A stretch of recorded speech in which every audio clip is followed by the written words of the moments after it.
be aware. All right. So maybe we should let people get in. What are you doing on here since 8 a.m.?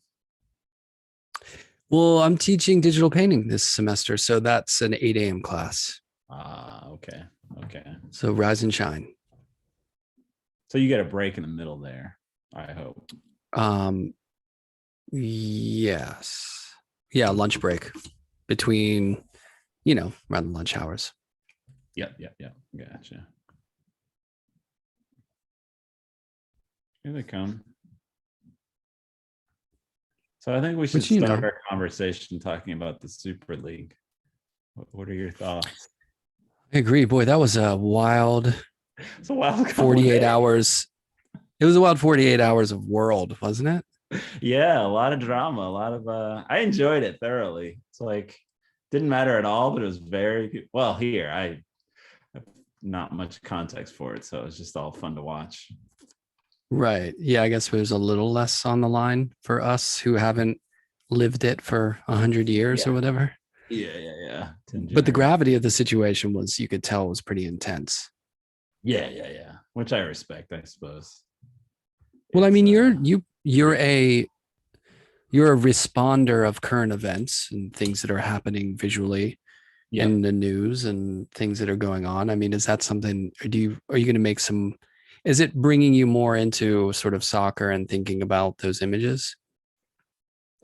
For sure. Yeah. I mean, it's sort of, I was joking about it, but it kind of is like helping me understand like more than just the game and what I thought I knew of the culture of it. Because when I first heard the news, it didn't sound like, oh, that's a big problem, right? So to come to understand why people are upset is to then understand the culture more, and like the discussion around it's like, oh, the idea that it's sort of democratic or something like that, or even like, I forget what coach it was. I think it was Man United's coach was like this kind of like socialist.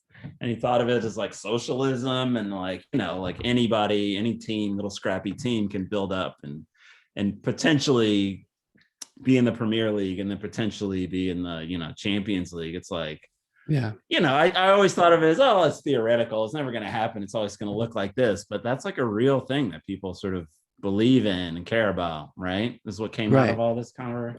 Oh, definitely. And, we joke about it and say, we talk about sports. It's always like, when you talk about sports, it's like a light subject. It doesn't really mean anything, it's just sports or whatever. Right. But I feel like sports is a microcosm to the world in a way. I mean, all the sort of tribalism and the passion and the, you're sinking all your hopes and dreams every weekend of whatever it is, and there's a lot of passion and it's an amazing visual thing too. Absolutely. So the one really, the sort of image on social media that hit me right away was Patrick Bamford's reaction to it. Did you see his quote?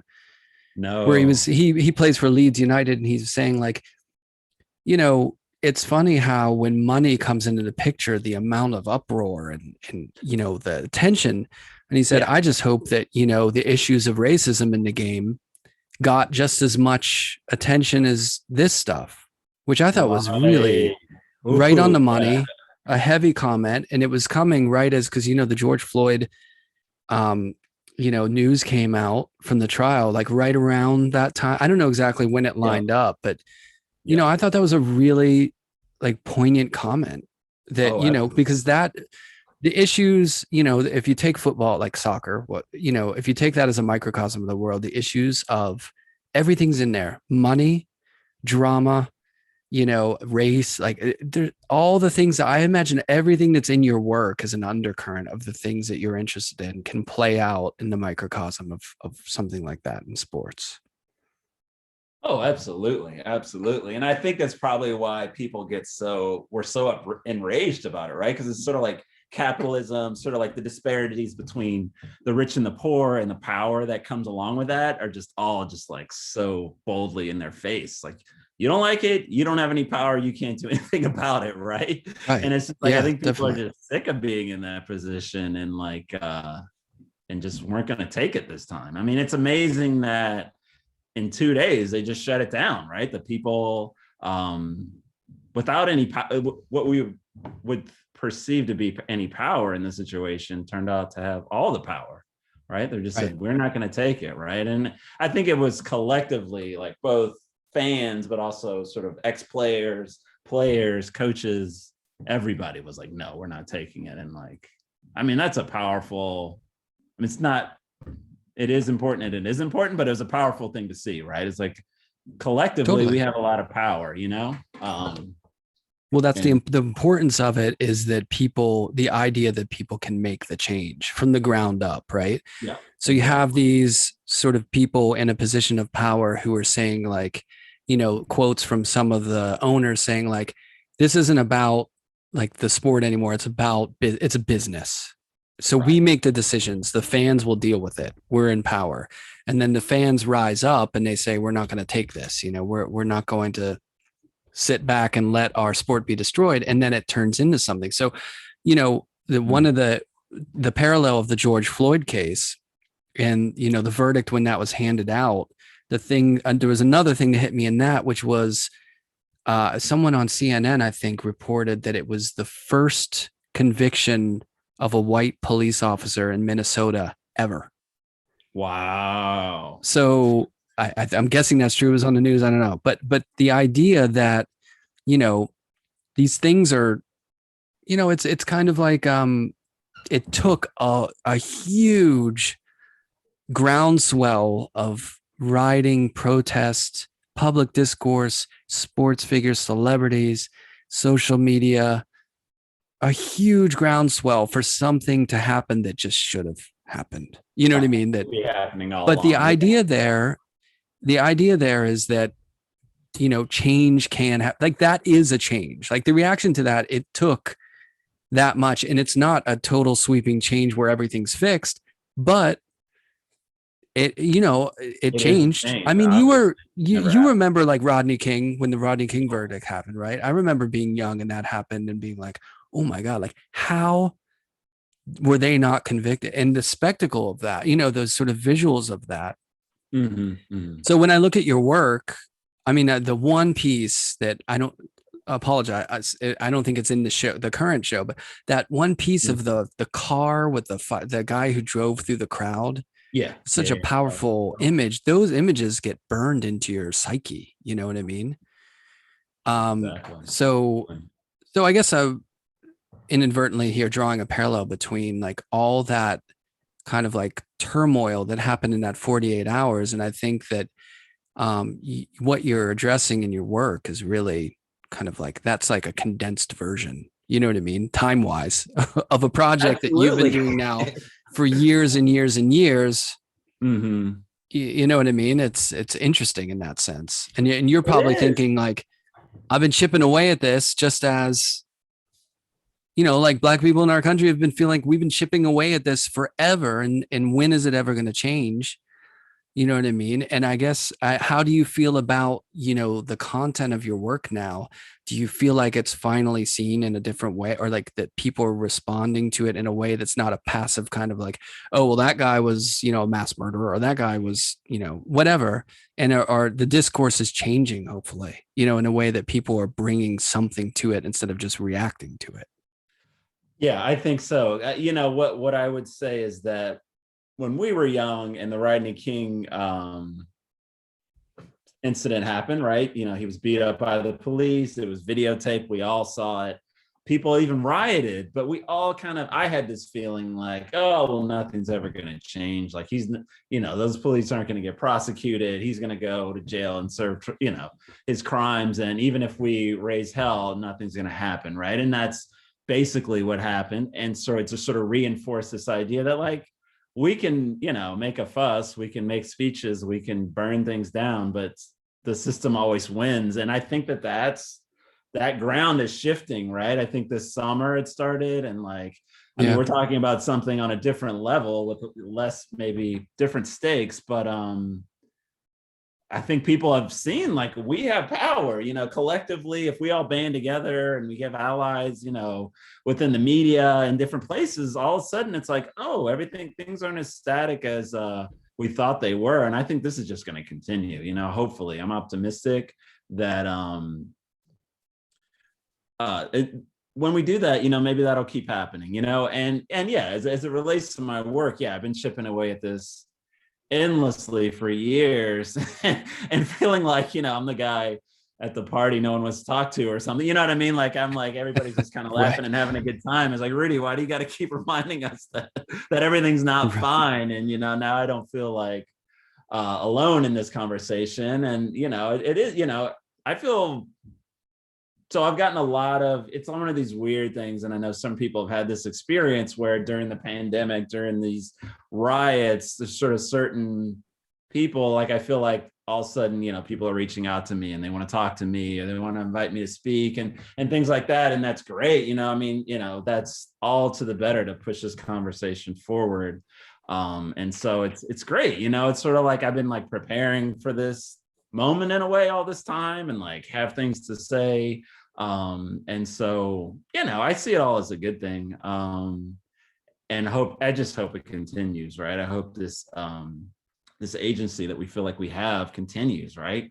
One thing I've been thinking about and talking about with people is how to bring in another thing, like when the pandemic hit, okay, here's the rules. You're not going here. This is closed. Like how we were able to just sort of like mobilize, make changes. Everybody, people were upset. There's definitely political feelings about it, but like stuff shut down. There are no concerts, there's no sport, all of these things, right? But so can we do that for climate change? Can we do that? Like, which is what we're here kind of as a part of. It's like we've obviously seen that we can turn things around, change on a dime, and just do whatever we need to do. It's just a matter of governments, us as a people being like, all right, this is not okay. We need to make a change. Like it's sort of a proof of concept. It's like, oh, okay, we could stop, driving. We could close down the restaurants. We could, do lots of things if we just decide it's time to do that. It's like urgent. Yeah. And again, it's business because like if you think of something like, I mean, it's Earth Day, it all comes together. So it's Earth Day.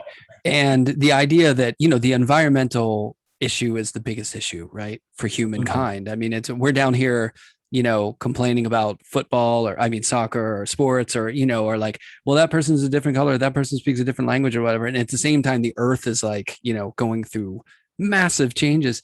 And I feel like that idea that, you can make a difference from the ground up is really going to be important because businesses and companies, they'll wait, right? They'll just play like until someone has to jump ship and go to like sustainable energy. They'll just keep making the money. You know what I mean? I feel like we wait until it hits the point, kind of like last year at this time when there were like riots and protests and something. It's like people wait until it really hits until they address the situation.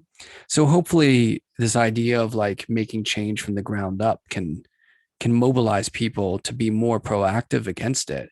But speaking of Earth Day, I don't feel like the work though is a total drag.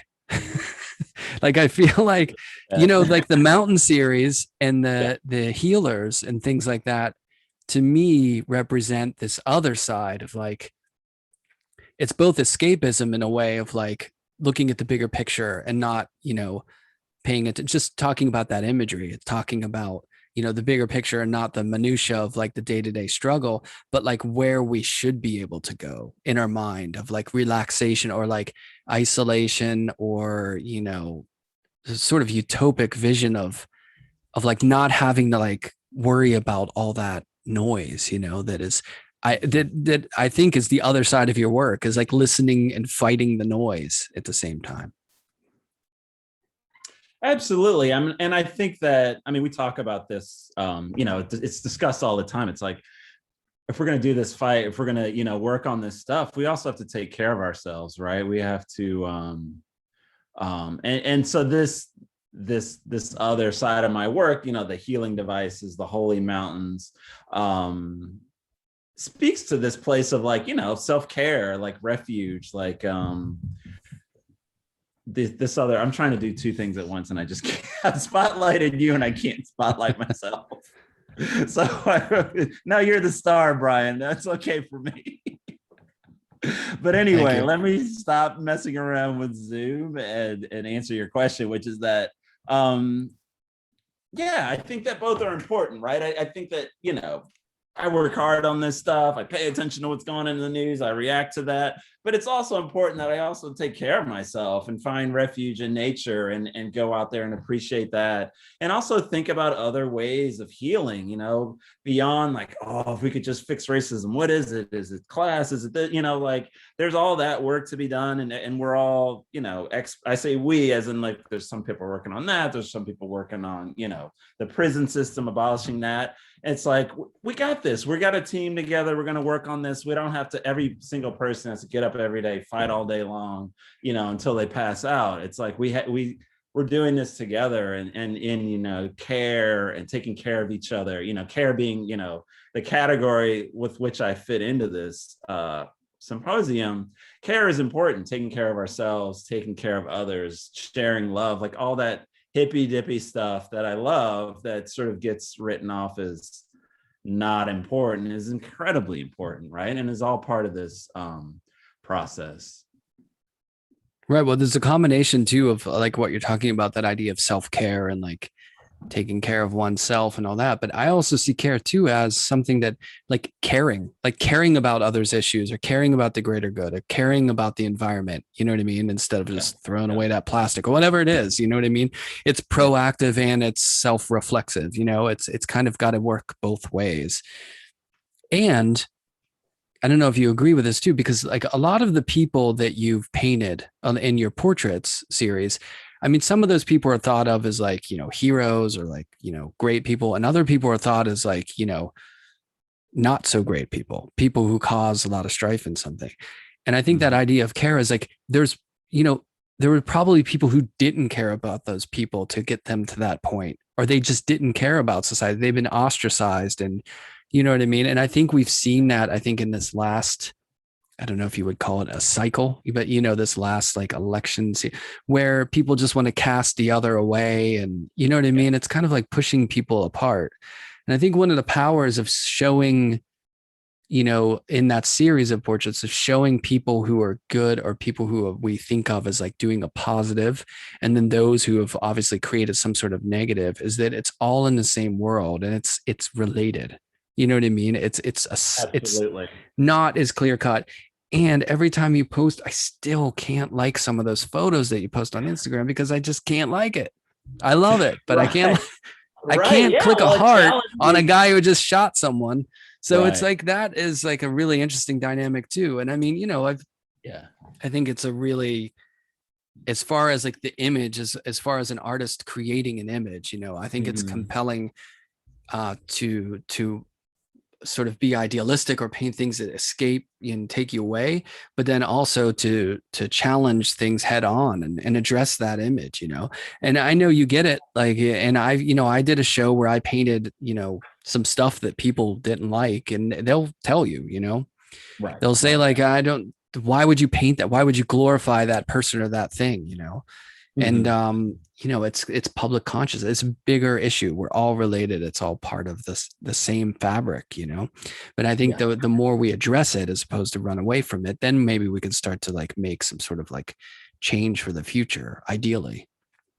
Yeah, because I feel like we're never going to get very far if we just sort of cast villains, like where each side of a political issue is just looking at the other as sort of their opposite, to be dehumanized and not even bothered to try to understand, and seen as almost like a villain, right? I mean, that sort of language and that sort of position has failed us, right? So even to talk about fixing these issues as a fight, as a battle, like, these sort of war analogies, I think that stuff is like, we've taken that as far as we can, and we need to really switch up the language, switch up the sort of mindset, and think about it in a different way. This idea of care goes both ways for me, and is what those portraits are about. If I'm making a portrait of someone that has done one of these shootings or something like that, it's not to vilify them or to kind of garner some sort of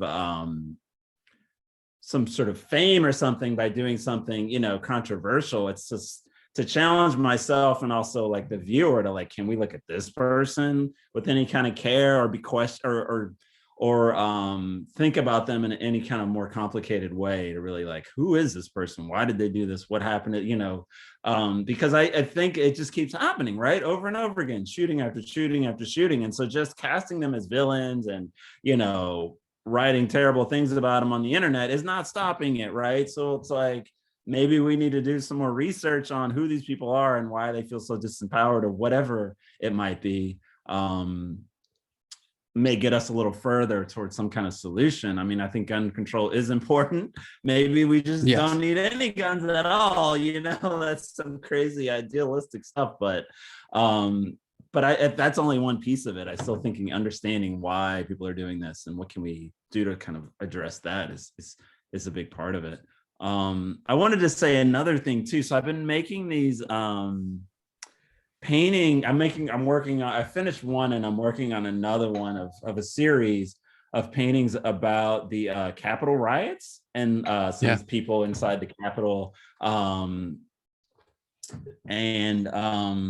And in the process of doing, I'm very slow, so it takes me a long time, and I'm drawing each person, and I'm just looking at them in the face and like, who are these people? Like, why are they here? Like, what drug them out of their house across the country to show up here to definitely get arrested and maybe spend years in jail after? Like, what is I think it's important it's easy to be like, oh, who are these yahoos and this is all Trump's fault, and just sort of miss that part. Like, who is this person? Right. Why do they care so much about it that they would tear their way in here and risk, harm and, like repercussions for the rest of their life, hopefully, in some weird way, not hopefully, but, it's like, I think trying to understand is a step in there that gets skipped a lot of times.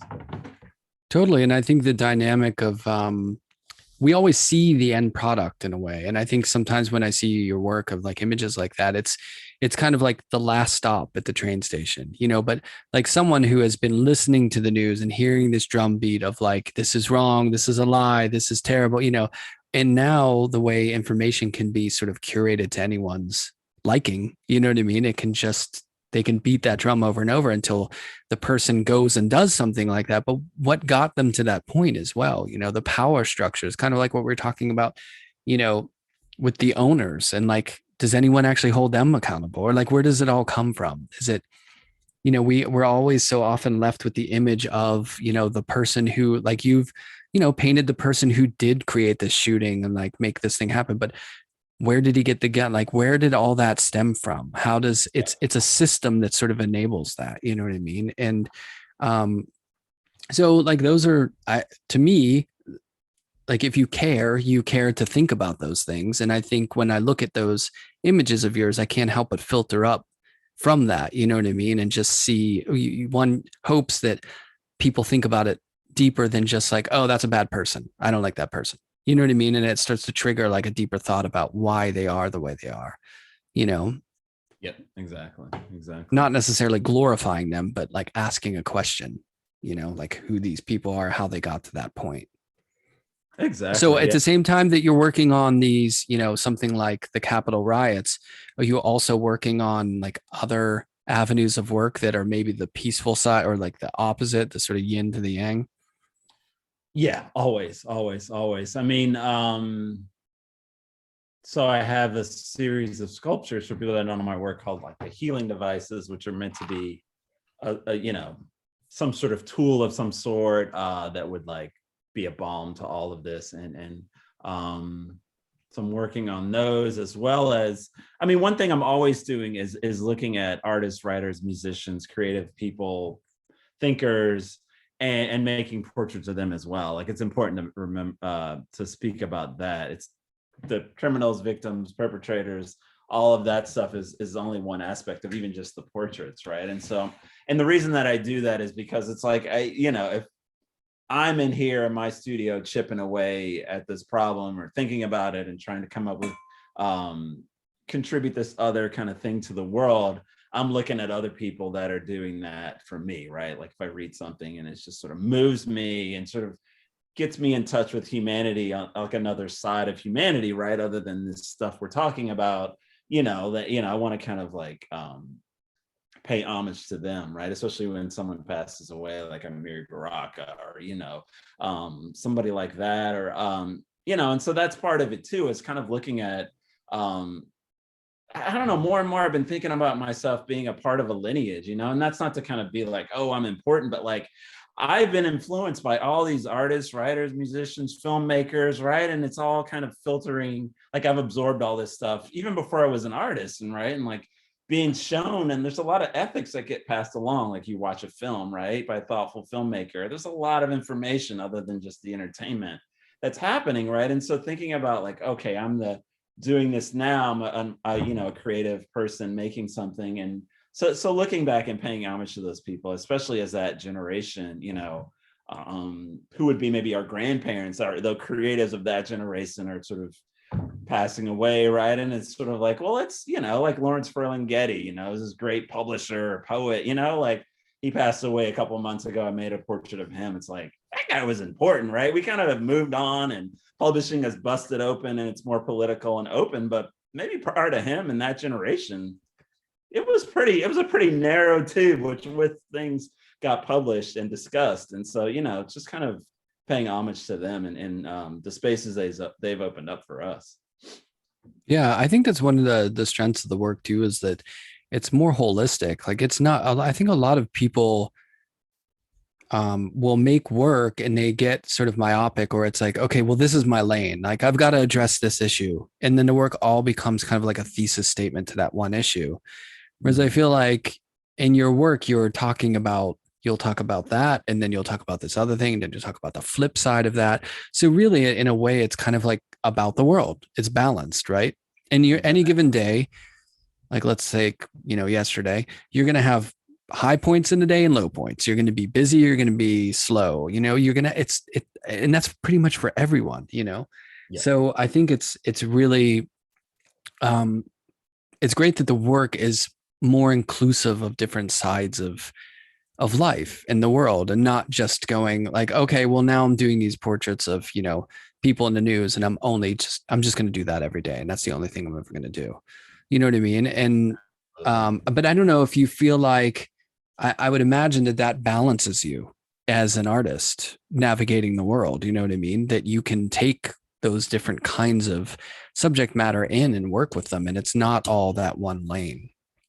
Yeah, I mean, I think it's something I've always wanted, right? I've always been, well, I don't know if I always, now that I have it, I'm like, oh my God, this is what I've always wanted, right? It's like whatever comes up, I sort of like have a sort of avenue to speak to it, right? Or like a way to kind of fold it into my practice. And I think prior to these projects, the portraits and the things I'm doing now, it was a little bit like, this is a project that has a sort of like a ring around it, like a kind of a wall around it. It's about this. I'm going to do this for 2 years. I'm going to present it.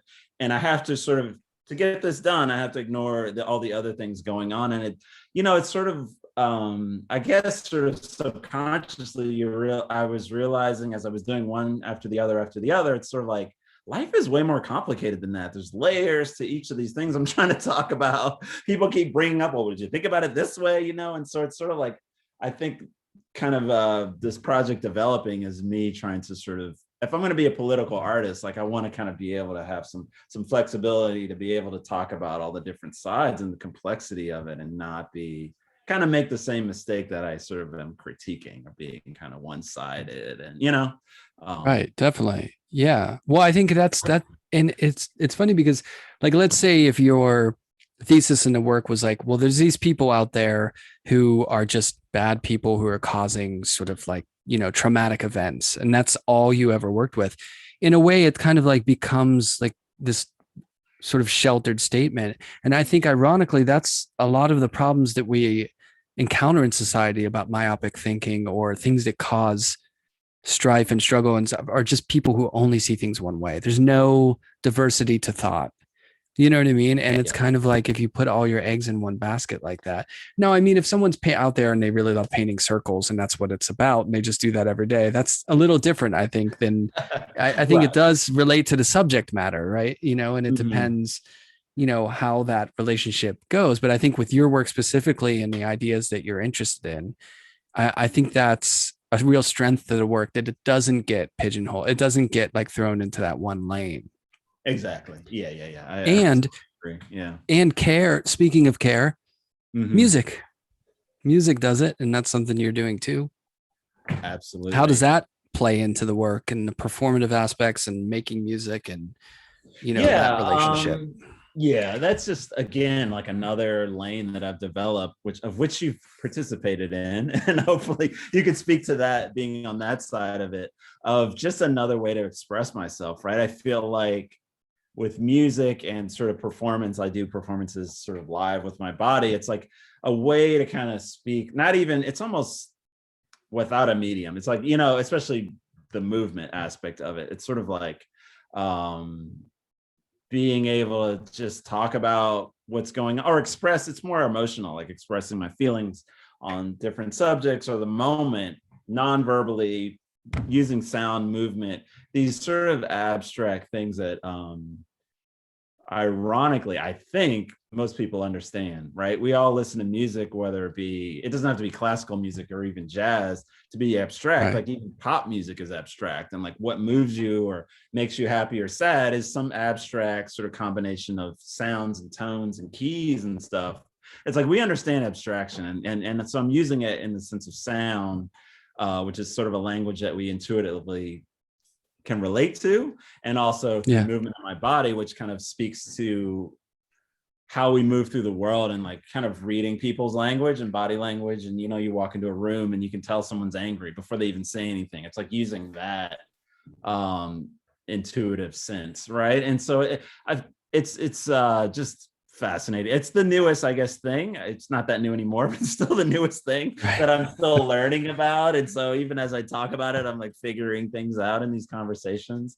But yeah, it's powerful, I've had powerful experiences.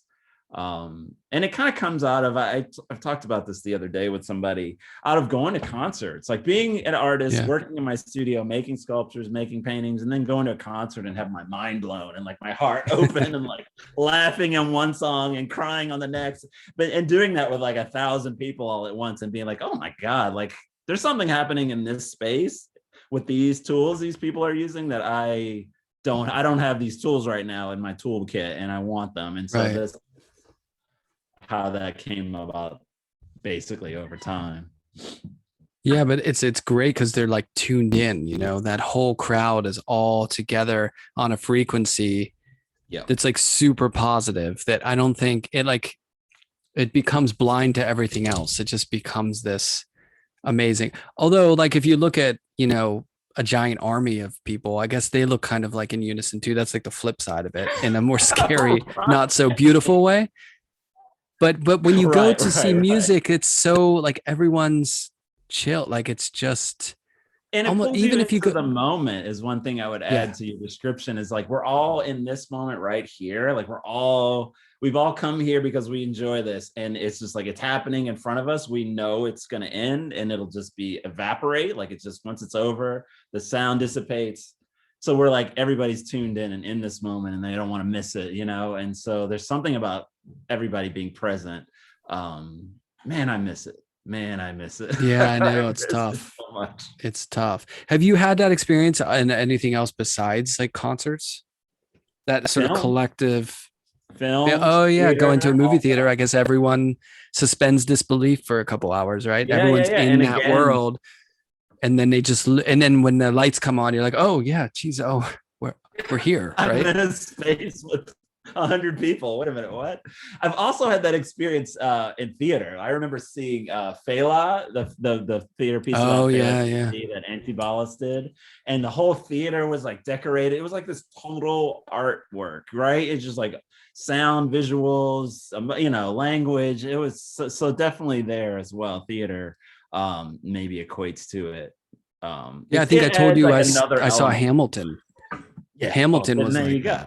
Yeah, there you go. I was in that world for however many hours. You know what I mean? Just totally lost.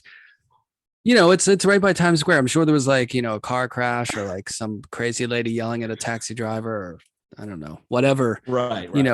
Garden variety, Midtown action was going on. Would never know it. I was like lost in Hamilton world for a while. Exactly. Exactly. It's powerful stuff. And I think as artists, we can do a lot with that, right? To speak. I mean, a lot was talked about in that piece. Hamilton, right? Yeah, definitely. I'm aware there's a question in the Q&A. You want to read it? I'm terrible at reading things. Can you see the Q&A?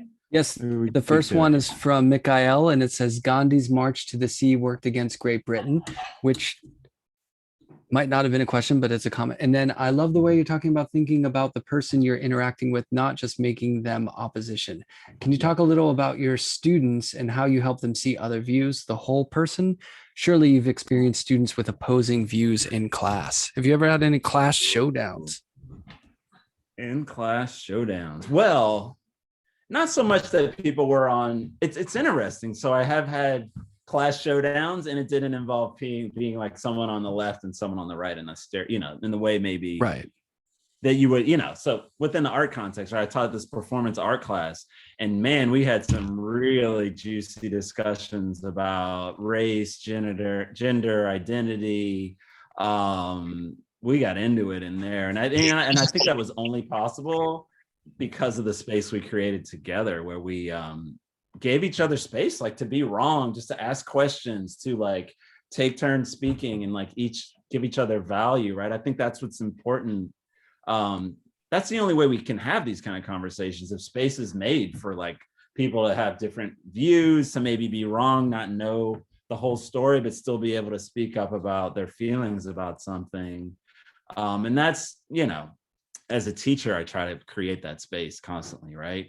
That class happened to be a lot of like reading and discussing things like every week, on top of, your critiques, which are a little more spread out. And so I feel like we really got to practice this in there, and also had students, men, women, people from different countries, people with different sort of sexual orientation. We just had a lot of people coming to this material from so many different places, and so we're able to bring just different viewpoints, right? Like, just things I just wouldn't even be thinking about, right it's just so wonderful, right? I think it's so important, making that circle bigger and bigger, right? That was 10 people. We could make it like 20, 30, 100, 500, and keep kind of like holding that space and like that.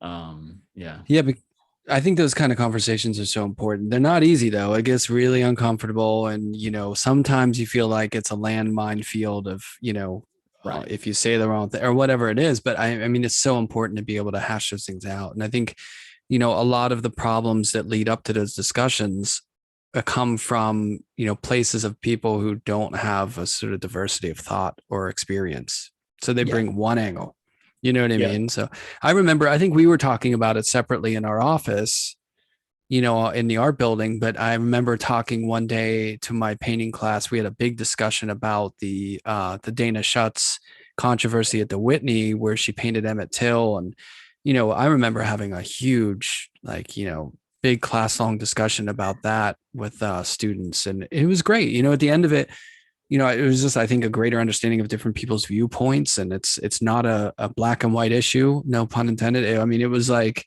there's a lot of nuance to what was happening there, and a lot of different intent, I think, and interpretations of intent. But I think those conversations are really important to have.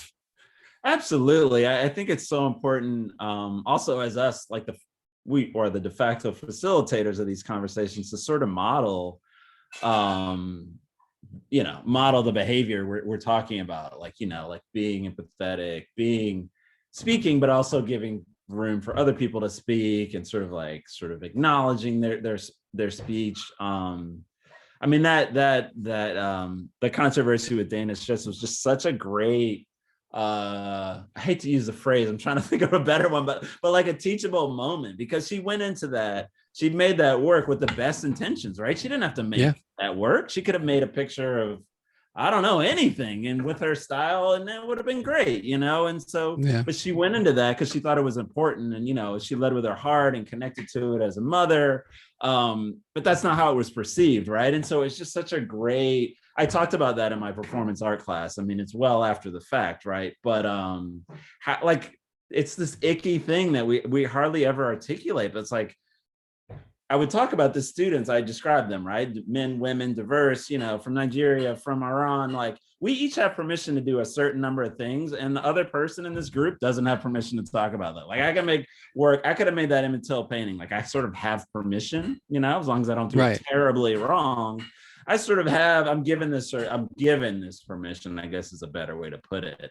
And you're given this permission as someone from Iran to speak about that and maybe be critical of it in a way that if I did it, I'd be sort of, they would just take it the wrong way, take it another way, right? And so just being aware of, you could call it privilege, but it's not necessarily always privilege. It's not always coming from above to below, but it's sort of like, I think we have to be aware of that. And we, it's sort of, and as the teachers, maybe we have to make our students aware, like, okay, like you can't really make work, but you know what I mean? You can try, but I mean, it's very sort of slippery for you to be, like putting on blackface and pretending to be black. And you know what I mean? Like maybe as a white male, like maybe don't do that. I mean, maybe you could pull it off. There's some tiny way you could thread the needle and do it, but maybe just don't. And like most people just will be offended. But I could do it, you know what I mean? And like people are just going to take it the wrong way. That's just the truth, right? And so yeah, I mean that's so complicated. Yeah. But, well, you've heard it here first. Blackface, a little slippery, just a touch. Great, pretty much for anybody, even if I did. Like, whoa! You're taking that privilege a little too far, man.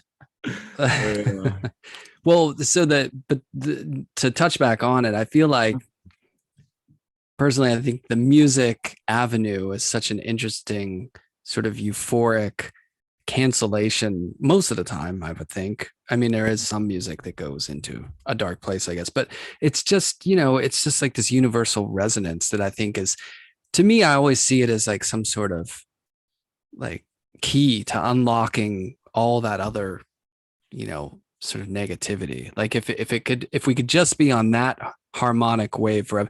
But then I guess humans are complicated, and it's probably in our nature to be, you're going to always have this and that. You're always going to have the good and the bad. And it's trying to mitigate it and like, do the best you can, really. But in your work, having this I would add to that. So music is a great connector, right? And like you just see communities come together that are incredibly diverse, much more than you would like maybe expect, right? Go to a metal show and it's like black, white, young, old, I'm there, I'm 47, I'm at this metal show and there's like a teenage kid from here and a black kid from there, and it's sort of like, whoa, this is cool, because people either resonate with it or they don't. Somehow it's sort of, especially nowadays, more so than when we were kids, it's sort of like the walls just are falling apart more as access is also there. You can just listen to anything. I love that. And, the other thing that you and I probably, well, I don't know about you, but video games, another one everybody plays. Video games. That's another. I don't play. Well, not me, but people of all genders, race, identities. It's sort of, there are places where we can find common ground. We can find a mutual interest, and I think we can build off of those, right? So places to start.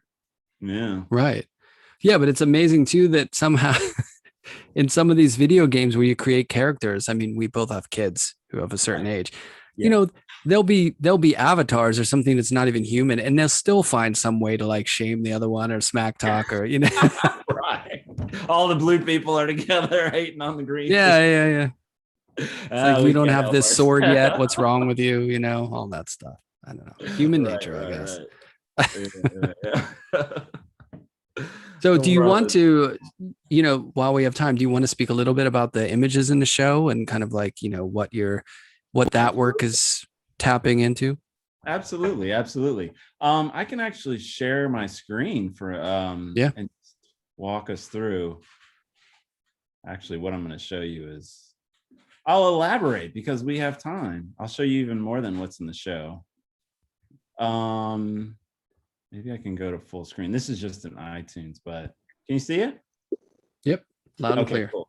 So I talked about this in the previous in our little intro event that we had, but these are the portraits I'm talking about. This is a portrait I made of George Floyd shortly after he was killed by Derek Chauvin.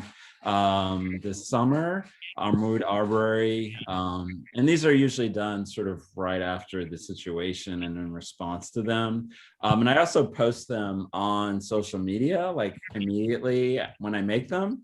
And so, which has become like an interesting aspect to, weirdly, it's sort of directed the work a bit, or just become part of the work or the process, because it allows people to sort of respond to the work in real time. You're not waiting a year to see it in a show or something instantaneous. Like it's part of it. It kind of gets folded into the conversation. So that's been interesting, and it's also like I'm struggling to understand these things and find them really sad, and it's sort of like people sort of reflect that in comments and speak to me about it, and it's sort of, we can kind of process this stuff together, which I find, really interesting and healing.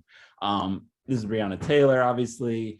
I've also had people reach out to me, family members of people I've painted and things like that. I made a painting of DMX when he passed away like a couple of weeks ago. Yeah. And his son reached out to me and thanked me for it. And that was freaking cool, right? I mean, like, within a week, he's like, hey, thanks for making this. And it's sort of, it's like a fantasy, right? Like I make these paintings in my studio and I'm like, this is kind of for him and in memoriam, but for his family, it's almost like I think of him almost like as a gift. And it's sort of like the gift sometimes makes it all the way to the family. And so that's incredibly powerful for me. This is Rayshard Brooks. This is an image of George Floyd. I'll go by it quickly. This is from the protests when Rayshard Brooks was killed by the police outside of the Wendy's. This also happened this summer in Atlanta, and I made a painting of this scene, kind of similar to the ones we were talking about with the Capitol riots and things. But Helen and I were talking about this in the previous session about thinking about history painting, and I've more and more been thinking about the portraits, but also definitely these scenes as like it's kind of documenting history, right? And trying to like in real time, like trying to capture these things in the way that artists do, right? It's different than the catalog of photographs, and the AP has, or the Getty images or something. This is something else, like cataloging in a different way. I think something happens in the translation from the photograph through my hands onto the paper that is doing something, right? And speaking to intent, something like that. Definitely. Yeah. Oh, actually, I have an image of, so this is a portrait of Heather Heyer. And then this is the image you were talking about from Charlottesville from 2017 of the car, the guy driving the car into the crowd of protesters. So yeah. That's a complicated, these are complicated images because we know it that they're horrific scenes, but anytime in the media when a horrific scene like this happens, people look at it. It's like a train wreck. I mean, we're oddly compelled to like look at it over and over again. Like these things have like millions and millions and millions of views because people are like, and it's not like people are enjoying it. They're just, it's like almost like why people go watch a horror movie.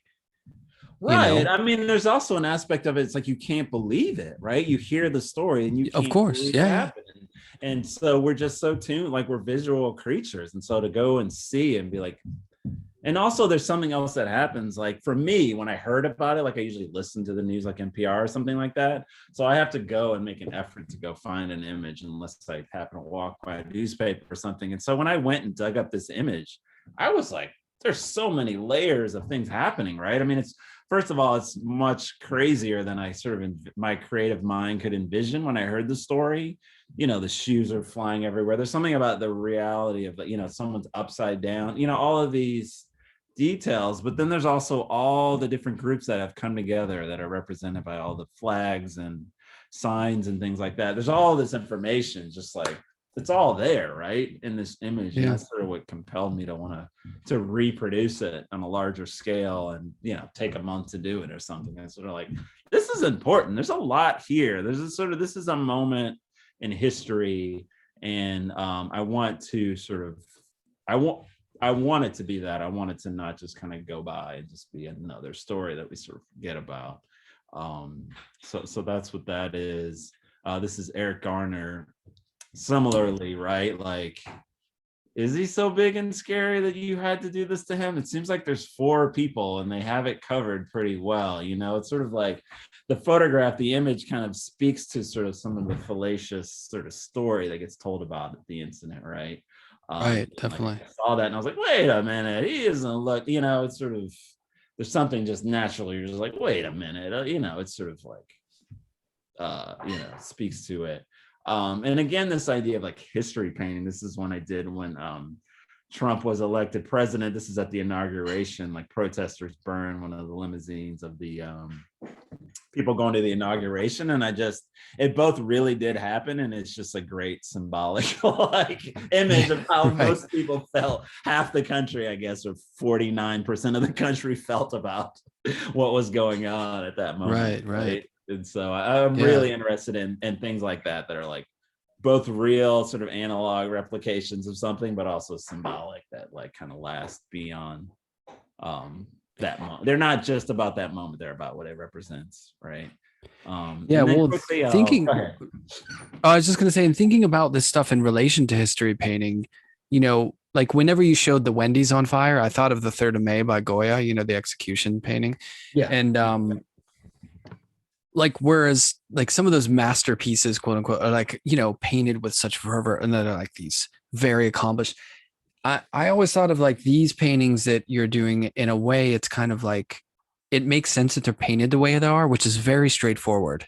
Yep. It's just like, I'm getting this out. It's straightforward. You're not fussing too much with like polishing it or making this spectacle. It's almost like it mirrors the reality of how we see images these days, which is just kind of like direct, or it just is what it is, Yeah. Is that your mindset doing it that way? Or is that just a happenstance?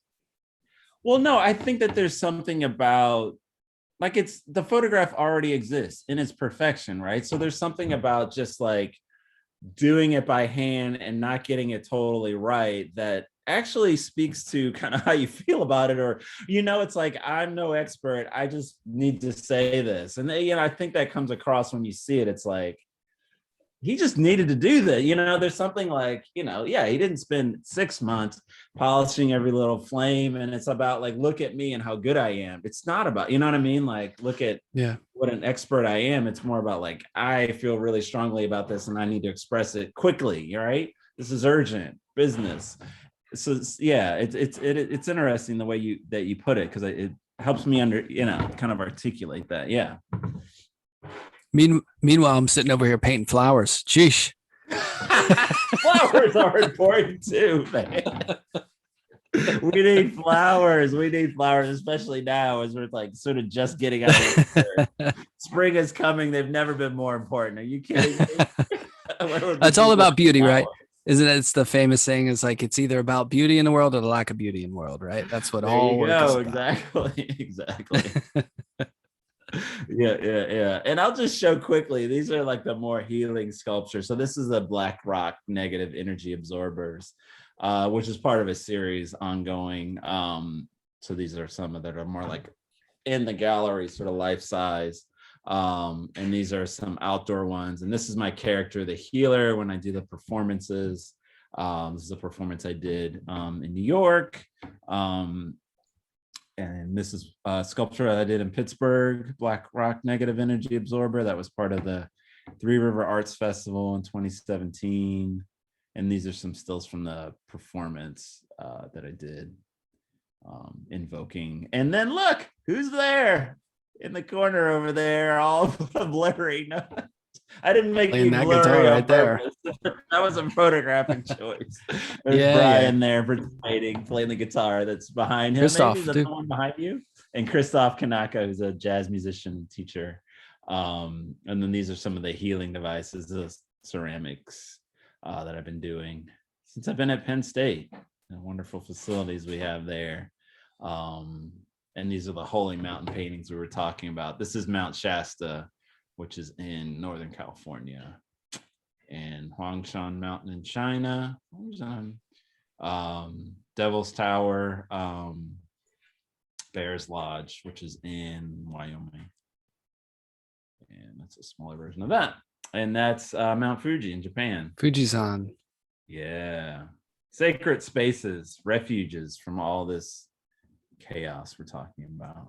Have you been to any of those places? I've been to Mount Shasta, Devil's Tower, and I didn't show the Black Hills of South Dakota, but we went there on that same trip.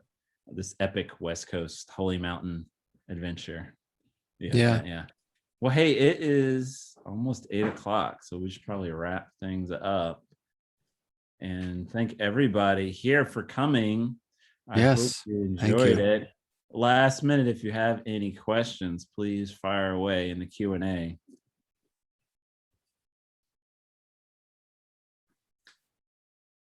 Looks like Michaela wrote something. What did she say? PSU used to have a loyalty oath that faculty had to sign to commit to not criticizing PSU policy about racism and unions. Many of us found it difficult to teach without discussing critical, confrontational issues. Is that loyalty oath still required? Does it impact your conversations in class? I don't think I signed any loyalty oath. Did you, Brian? We're newbies. Didn't sign anything. No, I haven't signed anything. No, I haven't either. I think I signed out some books that I got to return, but other than that, yeah, they must have done away with that, which is good. Yeah, for Britons, right? Yeah. No, it's open. Open for discussion. I think, as far as I know. Yeah. I remember when I came to Penn State in 2010, we both started at the same time. I don't know if you went to that meeting, but there was this big discussion about fracking and how it's so great. Oh, yeah. State was involved and rah. We're fracking out near Pittsburgh. Boy, they changed their tune on that one pretty quickly. That was an interesting little sliver of a moment when they. Yeah. There was a window. They thought there, it was cool to be pro fracking, but luckily. At least they're not cheering.